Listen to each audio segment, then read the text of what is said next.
In yet another news from strategic ally to federal suspect, Mumbai-born US-India expert J Tellis, long considered a pillar of Washington's South Asia policy, has now been arrested in Virginia.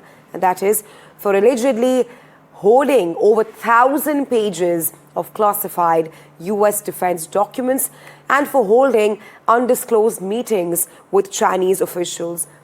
Tellis, who once shaped key aspects of Indo-US relations, now faces grave espionage-related charges that could lead him to a 10-year prison term.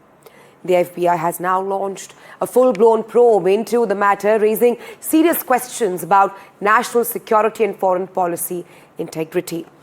Now, let's tell you more about this arrest. Tellis' arrest has perhaps sent shockwaves across the political circles in Washington, D.C. Let's tell you about the investigation which led to Tellis' arrest. Now, J Tellis was placed under FBI surveillance in 2022.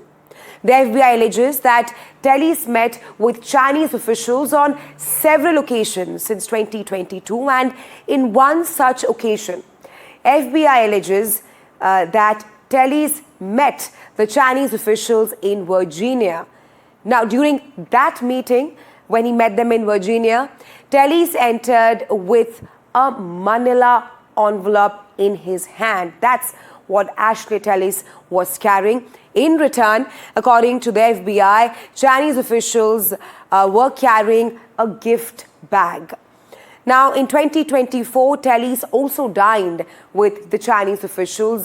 Like I mentioned, the FBI alleges that Tellis held multiple meetings with the Chinese officials. Surveillance recorded also shows that Tellis had printed classified pages in his notepads, and all these incidents led to Tellis' arrest. Right now, to talk more on this, we have with us Harshvi Pant.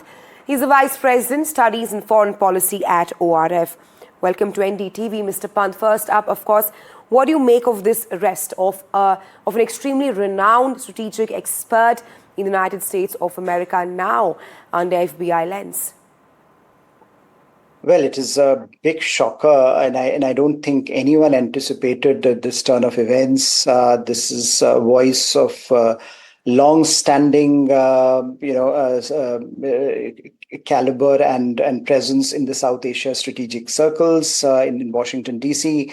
Strategic circles, both working in the government space as well as in the non-government space, making a very strong case for India-US alignment at one point in time. So clearly, this has come as unexpected, and I think the fact that he's being charged with the some serious charges of espionage linked to the Chinese adds a layer of complexity to an already very, very serious case. So I do think that given the times that we are living in, this is a cautionary tale, and one wonders, what kind of advice Mr. Tellis would be giving to his various interlocutors at various points in time. Though it must be said that his role particularly during the US-India nuclear deal was very, very crucial in making that deal happen. So he has played a very important role in building a very important relationship. But today it seems that he has been caught on a seriously wrong foot, and it will have serious consequences for several, reasons, both strategically but also academically. Because he's at the end of the day an academic who has also been working in the strategic circles. Right, Mr. Pant. The point you made there about the fact that he, of course, helped forge close India-US ties, and his background, he's from Mumbai. What kind of, if any, impact will this arrest have on US-India ties moving forward? See, I don't think that he has been, been very instrumental in recent years in India-US relations. He had been, in fact, very critical at times in his recent articles of India. So at this point in time, in the last few months, what we have seen of in the last few years, in fact, of what we have seen of Mr. Tellis, he was critical of Indian policy. He was critical of how India was dealing with the US, and in some of his recent pieces, he was openly talking of the way perhaps this relationship might unravel.